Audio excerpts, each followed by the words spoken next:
Porsche revealed the new all-electric Macan, and here you can see it driving at night.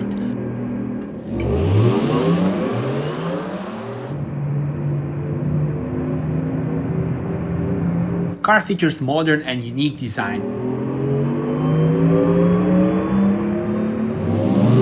The headlights are divided into two parts. The flat upper light unit with 4-point daytime running lights is embedded into the fenders and emphasizes the width of the car. The main headlights unit module with optional matrix design LED technology is positioned slightly lower in the front fascia.